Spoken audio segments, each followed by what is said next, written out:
minister by the name of Dr. Harry F. Ward, Reverend Ward, if you please. At that time, he was teaching religion at the Union Theological Seminary. Rockefeller found a very willing Judas in this reverend. Thereupon, in 1907, he financed him to set up the Methodist Foundation of Social Service. And Ward's job was to teach bright young men to become so-called ministers of Christ and to place them as pastors of churches. While teaching them to become ministers, the Reverend Ward also taught them how to very subtly and craftily preach to their congregations that the entire story of Christ is a myth, to cast doubts on the divinity of Christ, to cast doubts about the Virgin Mary. In short, to cast doubts on Christianity as a whole. It was not to be a direct attack, but much of it by crafty insinuation that was to be applied in particular to the youth in the Sunday schools. Remember Lenin's statement, "Give me just one generation of youth, and I'll transform the whole world." Then, in 1908, the Methodist Foundation of Social Service, which incidentally was America's first communist front organization, changed its name to the Federal Council of Churches. By 1950, the Federal Council of Churches was becoming very suspect. So in 1950, they changed the name to the National Council of Churches. Do I have to tell you more about how this National Council of Churches is deliberately destroying faith in Christianity? I don't think so. But this I will tell you. If you are a member of any congregation whose pastor and church are members of this Judas organization, your contributions are helping the Illuminati's plot to destroy religion and your faith in God and Jesus Christ. Thus you are deliberately delivering your children to be indoctrinated with this belief in God and church, and which can easily transform them into atheists. Find out immediately if your church is a member of the National Council of Churches, and for the love of God and your children, if it is, withdraw from it at once. However, let me warn you, that same destroy religion process has been infiltrated into other denominations. If you have seen the Negro March on Selma and other such demonstrations, you have seen how the Negro mobs are led and encouraged by ministers and even Catholic priests and nuns who march along with them. As a matter of fact, the Mormon Church is about the only one I know of that is clean of that kind of Judas infiltration.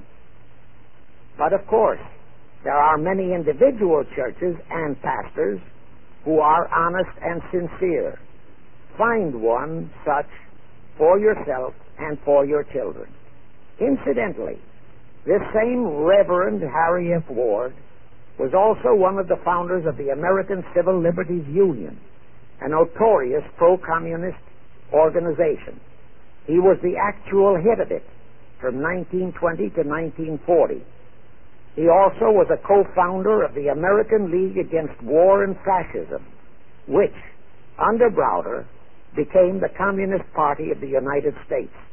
In short, Ward's entire background reeked of communism, and he was identified as a member of the Communist Party.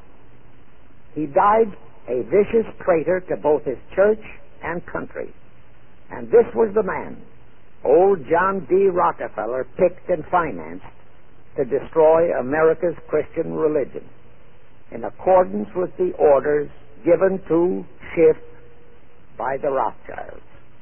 In conclusion, I have this to say. You probably are familiar with the story of how one Dr. Frankenstein created a monster to do his will of destroying his chosen victims, but how instead, in the end, that monster turned on his own creator, Frankenstein, and destroyed him. Well, the Illuminati, CFR, has created a monster called the United Nations, who, supported by their minority groups, rioting Negroes, the traitorous mass communications media, and the traitors in Washington, was created to destroy the American people. Well, we know all about that many-headed Hydra monster. We know the names of those who created that monster. We know all their names. And I predict that one fine day the American people will come fully awake and cause that very monster to destroy its creator.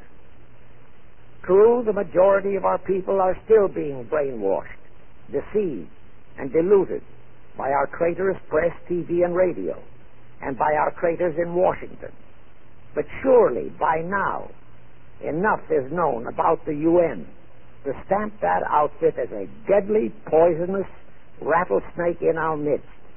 My only wonder is what it will take to awaken and arouse our people to the full truth. Perhaps this record will do it. 100,000 or 1,000,000 copies of this record can do it. I pray to God it will. And I pray to Him to inspire you, all of you, to spread this story via this record to all loyal Americans in your community. You can do it by playing it to study groups assembled in your homes, at meetings of the American Legion, the DFW, the DAR, all other civic groups and women's clubs, especially the women's clubs who have their sons' lives at stake. With this record, I have provided you with the weapon that will destroy the monster. For the love of God, of our country, and of your children, use it. Get a copy of it into every American home.